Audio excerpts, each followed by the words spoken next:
Alone. A small word that contains so much within it. A feeling, opportunity, freedom, peace. But also implications, pressure, judgment, and discomfort.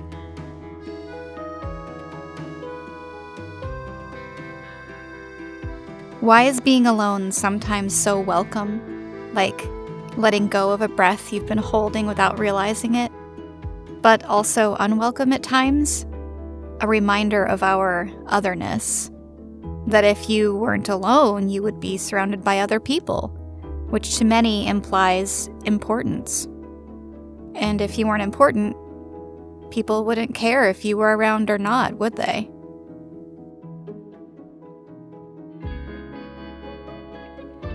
Is that why being alone makes so many people uncomfortable? When I look back at my past thoughts on being alone, I can see this view being a pervasive influence on how I spent my time and how important it felt to me to be surrounded by people. I also had the gift of being good with people to help ensure that I would always have a friend group to disappear into. My childhood home was always full of people. My parents, 2 brothers, and a parade of friends in and out the door constantly. I spent so much of my time around my friends. There always seemed to be something going on that I couldn't miss out on. So I kept myself enmeshed in my busy social life year after year after year.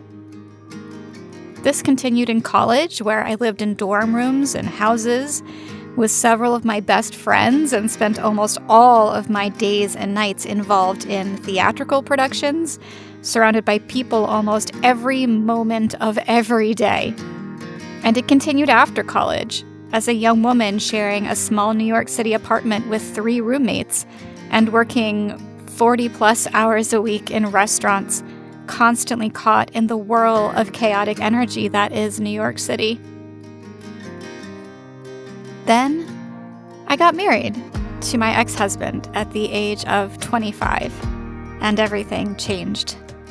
I moved away from all of my friends and family. I lived in new places where I knew no one but my spouse, and then he started deploying as part of his military service. And I found myself with more alone time than I had ever had before in my life. I struggled at first, feeling lonely, falling into depression, not sure how to reconcile my old life with my new one. I had always considered myself an extrovert because I had always been around people. So now that I wasn't, what did that mean? Who was I without other people? This question has become a huge aspect of my life the last few years. So let's unpack what I've been finding. Perhaps it will resonate with you as well. First, I've discovered that I am not, in fact, an extrovert. Myers-Briggs told me so. But in reality, I didn't need a personality test to tell me that. My introversion has been weaved throughout my entire life. I just didn't realize it until I had enough perspective to reflect on who I really am, without the shadows of ego and other people's perceptions being reflected back upon me. Being around people a lot was a circumstance of my lifestyle, but it was not who I was. It was what I was used to and what people expected. And so I enjoyed it as much as I could, but in the small moments in between events, on the subway, lost in a book, or walking with my headphones on, lost in the imaginary world of my mind, where I was in slow motion, part of a movie no one else knew was being filmed in that exact moment. That's when I was truly at peace. That's what energized me. That was what made me feel the most like myself. Looking back now, I can see that I was always searching for escape. I had always felt different, even in a room full of people. It was a sense that no one was actually like me, like they didn't really know me. And so I'd fill up my calendar, yet any chance I could take to get away by myself, I would take it. I'd go on solitary walks while on family vacations, hike up the creek by my house into the mountains when it was too loud or chaotic inside, run away to sit in Bryant Park and watch the kids on the carousel, go for a drive through the countryside of Mississippi, Florida, or New Mexico, wherever we were living at the time. I even lied to my husband occasionally, saying that I was working when, in fact, I was eating alone or taking myself to the movies. Because even in times when we were very happy together, I still craved time alone. I always have. I just never allowed myself to give in to that inclination, or consider that perhaps I actually wanted to be alone a lot more than I wanted to be around people. The last few years, I've learned to lean into my introverted nature. I am more in tune with my body and my spirit, allowing me to be conscious of my own energy, and I can sense how it is affected by other people constantly now.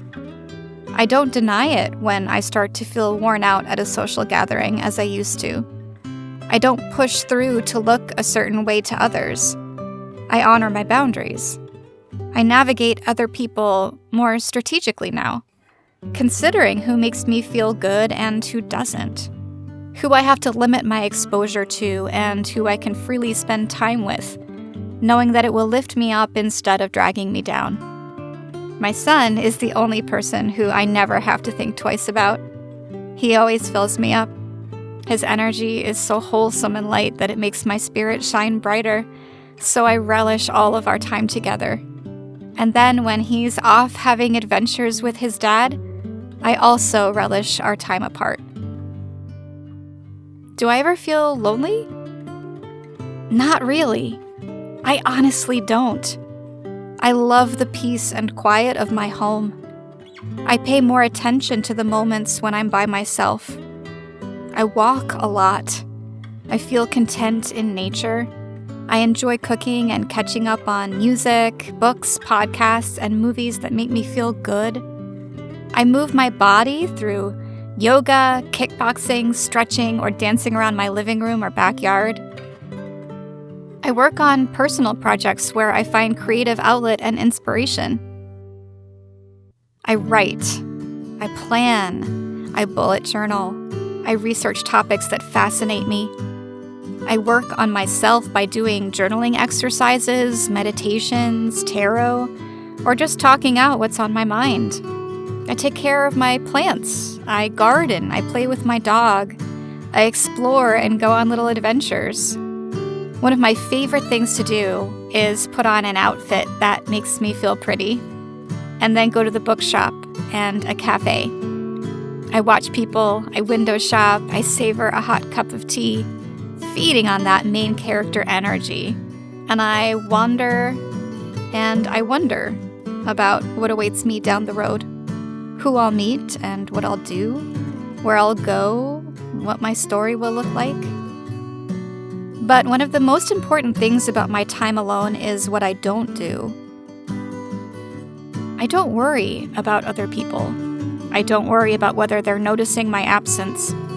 I don't worry about what they're doing without me. I don't concern myself with what they think about me because that's really not any of my concern. I've learned to extricate myself from the social pressure of always being like other people, or being at others' beck and call should they want to do something, of being on all the time, of always needing to be busy because otherwise people would think I was lazy or unpopular. It's not easy letting go of the need to constantly get validation from other people, to be reminded that they like you, that you're wanted, that you're appreciated.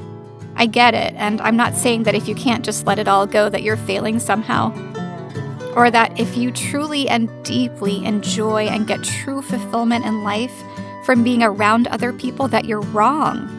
Of course not. That's a true extrovert, and they need to be around other people's energy. They are truly themselves around others. That's not me, though, and it never has been. So my advice for those whose skin itches with discomfort when left alone is to remember that alone is a mindset, and you are in control of your mindset. You can fight it. You can tell yourself that you hate being alone, that it makes you lonely, that anytime you're alone you're miserable, or you can embrace the opportunity that being alone presents. To do things just for you. Lean into the chance to disconnect for a little bit and be more present with your own spirit. And be reminded of the you that exists outside of what you do and say for the eyes and ears of others. Check in with yourself. Remind yourself that having alone time is good for you. It's good for all of us. And to my fellow introverts, I say, put a kettle on the stove, grab a blanket and your favorite book, and join me in the heaven that is a quiet evening, all alone.